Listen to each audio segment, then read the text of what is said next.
palavras de esperança, teu amor, Senhor, e tua graça me alcança.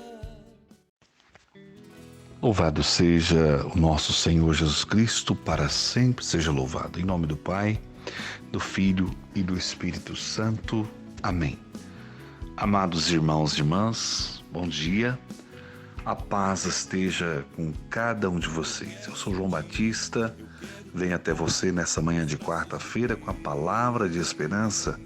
Hoje, 23 de fevereiro de 2022, eu trago a leitura de 1 Coríntios 6, de 1 a 11, onde nós vamos refletir: fomos lavados, santificados e justificados pelo nome do Senhor Jesus e pelo seu Espírito. Tome a palavra, já pega aí seu marca-texto, sua caneta, vamos colocar aí na Bíblia as observações, vamos marcar aquilo que mais nos chama a atenção.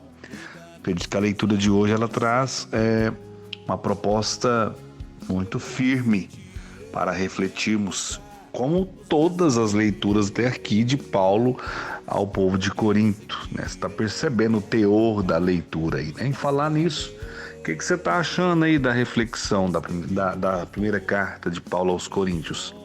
Compartilha, tá bom? E você também pode se inscrever no canal, pode dar o seu joinha aí, o seu like, né? Pode se inscrever, ativar o sininho aí para você receber todas as notificações, e compartilhando também essa mensagem, você vai estar fazendo com que essa evangelização chegue a ainda mais pessoas. Então, muito obrigado a todos que têm contribuído muito para que essa evangelização aconteça. Queridos irmãos e irmãs, hoje a leitura do capítulo 6 de Coríntios fala do recurso a tribunais pagãos. Paulo vai chamar a atenção a respeito da postura de muitos cristãos que estão levando irmãos a julgamento, que estão, aqui usam uma palavra interessante, litígio, né? As pessoas que estão vivendo essa realidade de estarem até mesmo prejudicando aos irmãos, processando os irmãos. Então Paulo ele vai abordar esse assunto e eu acho que ele é muito pertinente para esse momento, porque as pessoas hoje não têm diálogo, né? Hoje tudo eu vou te processar, você vai ver o que vai sobrar para você. Então hoje tudo é isso. Não estou dizendo que a gente tem que concordar com tudo, ser prejudicado em tudo, não. Por mais que o Evangelho ele vai nos dar essa proposta também. Sofre aí as injúrias, sofre as situações e às vezes sofre calado. Muitas das vezes é a proposta que não é fácil da gente viver, talvez uma das mais duras do Evangelho, da Palavra de Deus. Mas ao mesmo tempo nós também sabemos que nós não podemos ser prejudicados, até porque isso não é justo, isso não é correto. Mas aí tem que entrar a coerência, tem que entrar a balança justa para ambos os lados, né? Que muitas das vezes acontece que, além de nós não aceitarmos de forma alguma ser prejudicados, nós ainda queremos um extra, né, do outro. Já que é assim, eu vou entrar com tudo e você vai ter que, com certeza, pagar ainda danos morais e mais um bocado de coisa. Então é muito complicado entrar nesse assunto, mas Paulo ele vai trazer esse assunto à tona, até porque a palavra ela não vai esconder nada. Aquilo que ela tiver que trazer como revelação, e Paulo ele é muito firme em tudo isso. Então nós sabemos que a palavra ela vem para exortar, ela vem para corrigir, ela vem para trabalhar em nós, lapidar em nós a santidade. Então que nós possamos refletir sobre esse assunto nesse dia de hoje. Vamos à leitura, capítulo 6, versículos de 1 a 11. Quando algum de vós tem litígio contra o outro, como é que se atreve a pedir justiça perante os injustos em vez de recorrer aos irmãos santos? Não sabeis que os santos julgarão o mundo? E se o mundo há de ser julgado por vós, seríeis indignos de julgar os processos de mínima importância? Não sabeis que julgaremos os anjos? Quanto mais as pequenas questões desta vida, No entanto, quando tendes contendas desse gênero, escolheis para juízes pessoas cuja opinião é tida em nada pela igreja. Digo para a confusão vossa: será possível que não há entre vós um homem sábio, nem sequer que possa julgar entre seus irmãos? Mas o irmão litiga contra outro irmão, e isso diante de infiéis. Na verdade, já é um mal para vós o fato de terdes processos uns contra os outros. Porque não preferis sofrer injustiça? Porque não preferis ser espoliados? Não.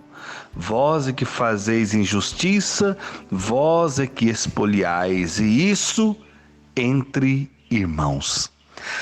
Acaso não sabeis que os injustos não hão de possuir o reino de Deus? Não vos enganeis, nem os impuros, nem os idólatras, nem os adúlteros, nem os efeminados, nem os devassos, nem os ladrões, nem os avarentos, nem os bêbados, nem os difamadores, nem os assaltantes hão de possuir o reino de Deus. Ao menos alguns de vós têm sido isso.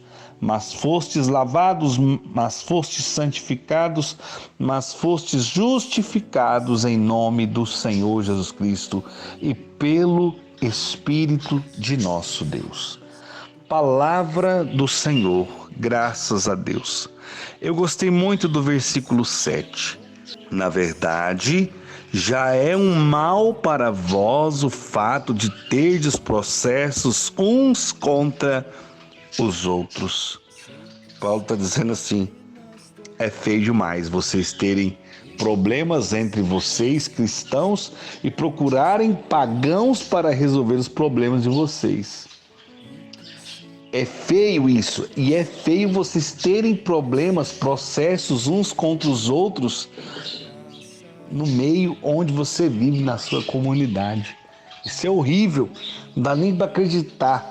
É como se Paulo estivesse dizendo assim, de forma tão clara: a atitude de vocês envergonha a face de Cristo.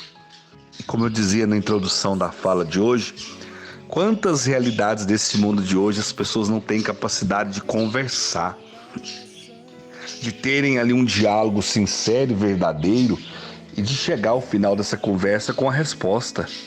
E muitas das vezes a nossa postura é de ataque, é de denegrir o outro, é de querer o que é do meu direito e ainda um pouco mais, né? Então essa leitura de hoje ela toca em assuntos muito sérios, aonde ela vai dizer também: na verdade, já é um mau sinal para vós o fato de teres processos contra os outros. Por que não preferis sofrer injustiça? Por que não preferis ser espoliados? Não. Vós é que fazeis injustiça, vós é que espoliais, e isso entre irmãos. Então Paulo, ele age até mesmo de uma forma muito franca, muito direta, muito rígida, aonde ele deixa muito claro que a forma que esse povo estava vivendo era uma forma de pecado grave e que era urgente a mudança de postura e de atitude dessa comunidade, né? Já começa logo no início falando a respeito da forma injusta que um faz com o outro. Eu às vezes fico observando, e eu já citei esse exemplo aqui várias vezes na Palavra de Esperança, quando às vezes um cristão, ele compra um veículo e ele fica com aquele veículo durante um certo tempo. Quando ele percebe que aquele carro está começando a aparecer alguns defeitos, ele vai ali dar só aquela maquiada, arruma de forma mais ou menos e passa para o irmão: não vou gastar com isso não, problema de quem comprar. Gente, será que isso é postura de um homem, de uma mulher de Deus? Eu não quero para mim, mas o outro pode acontecer? Se aquele outro, né, independente da realidade que seja, for uma pessoa que às vezes está ali se esforçando para comprar aquele veículo, isso já aconteceu comigo, de eu comprar um veículo com todo sacrifício, com todo esforço, andei nele menos de 2 meses, ele fundiu o motor comigo. A pessoa havia apenas arrumado de forma bem desordenada, desorganizada, de qualquer jeito. E infelizmente eu tive aí um grande prejuízo naquela época. E aquilo me ensinou uma grande lição. Toda vez que eu vou vender um carro, uma moto, qualquer coisa que eu for vender, eu até costumo dar uma revisão antes. Por quê? Porque eu vou fazer com o outro mesmo que eu gostaria que fizesse comigo. Isso não é ser melhor do que ninguém. É a minha postura. Eu acho que é isso que é o coerente, que é o correto. Claro, um veículo que você vende, ele pode estar muito arrumado, daqui a um mês a pessoa está andando, ele estraga do nada. Isso está sujeito a acontecer. Mas o que eu estou dizendo é que muitos, às vezes, agem com esperteza, né? Querem passar os outros para trás. Eu não quero prejuízo, problema das outras pessoas. Então Paulo está dizendo assim, gente, isso é uma coisa tão feia. Se já é feio entre os pagãos, imagina entre o povo de Deus. Cuidado, quando eu toco em alguns assuntos desse tipo aqui, quase sempre algumas pessoas fazem comentários e nem sempre elas compreendem o que a gente quer dizer. Às vezes fica até pensando que alguém pediu pra gente falar isso aqui. Pedir não, eu sou muito livre naquilo que eu acredito, naquilo que eu penso e naquilo que a palavra de Deus orienta. Quando você faz uma compra em algum lugar, né, lá no crediário, na notinha, como muitos lugares ainda fazem, né? E não honra aquele compromisso. Isso é um pecado grave. Aquela família, aquelas pessoas que estão trabalhando, depende do seu pagamento. Eu sei que tem hora que a vida parece que pega alguma surpresa e a coisa fica meio complicada, mas é preciso ir lá, conversar, deixar as coisas claras. O cristão, ele é o primeiro a dar o exemplo. Ele é o primeiro a se colocar de prontidão para fazer aquilo que é correto, gente. Então isso aqui que eu estou contando não é nada demais, não. É uma grande verdade. E Paulo, ele continua nessa carta chamando a atenção de diversas formas. E ele vai dizer no versículo 9, acaso não sabeis que os injustos não hão de possuir o reino de Deus? Já imaginou se por causa de uma injustiça como essa você perdeu o céu? Porque você quis dar uma desperta. O mundo é dos espertos. Você já sabe qual que é o meu pensamento sobre isso, né? O mundo pode até ser. E o céu? O céu é de quem? O céu é daqueles que se empenham. Não estou dizendo que nós vamos sempre acertar, não, viu? Estou dizendo daqueles que se empenham para viver de forma coerente, de forma correta. Essa é a atitude, essa é a postura do homem e de uma mulher de Deus. Eu estou ficando sem graça com o que você está falando durante essa pregação. Que bom que você está ficando sem graça e que quem sabe você possa mudar de postura naquilo que você vai fazer a partir de agora. Isso é algo de se pensar. Se nós não queremos ter um prejuízo, nós não queremos ter um problema, por que nós vamos fazer isso com o outro? Aonde está a misericórdia? Aonde está o zelo com a vida do outro, com a família do outro, né? Então, vamos pensar sobre isso, vamos analisar a nossa vida e ver como nós estamos diante dessa leitura tão forte que São Paulo escreve aos Coríntios e é atualizada no meio de nós hoje pela graça do Espírito Santo. E ele vai terminar dizendo a leitura o seguinte: acaso não sabeis que os injustos não hão de possuir o reino de Deus? Não vos enganeis, nem os impuros, nem os idólatras, nem os adúlteros, nem os efeminados, nem os devassos, nem os ladrões, nem os avarentos, nem os bêbados, nem os difamadores, nem os assaltantes hão de possuir o reino de Deus. Queridos irmãos e irmãs, é muito forte essa leitura da primeira carta dos Coríntios, capítulo 6. Você grifava essa leitura todinha, porque de alguma forma ela quer nos puxar a orelha, ela quer nos colocar no nosso devido lugar e falar assim: cuidado com a vida que vocês levam, cuidado com o testemunho de vida que vocês semeiam por onde vocês passam. Tenha uma postura de um homem, de uma mulher íntegros, que querem realmente agradar o coração de Deus e, é claro, também agradar o coração de Nossa Senhora. Agir de forma coerente, agir de forma respeitosa, isso agrada ao céu. Porque aqueles que vivem na impureza, na idolatria, que roubam, que vivem nos vícios, que são assaltantes e tantos adúlteros, aqueles que vivem no adultério, meu Deus do céu, já pensou por causa dessas atitudes, dessas escolhas, você perder a vida eterna, perder o céu? Irmãos, vamos avaliar um pouco a nossa vida e vamos olhar e ver o que precisamos retirar dela. Tem muita coisa desordenada neste mundo, tem muita coisa acontecendo e nós muitas das vezes não estamos atentos a esses sinais. Deus quer urgentemente e Ele espera de nós uma postura de conversão. Ele espera de nós uma postura de pessoas que já entenderam que o desejo de Deus para nós é a santidade. Hoje, nesse momento de reflexão, que é a palavra de esperança, eu queria, do fundo do coração, que você ouvisse essa leitura, ou melhor, esse finalzinho da leitura, e trouxesse isso para a tua vida, para o teu coração. Ao menos alguns de vós têm sido isso, tudo que a leitura falou aqui.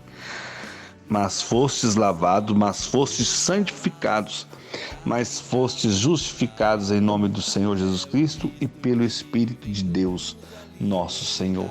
O que nos alegra, o que nos consola é saber que nós somos a todo instante sustentados pela fé, sustentados pela igreja, sustentados pela palavra de Deus. Essa palavra nos orienta, ela nos conduz e ela nos fortalece.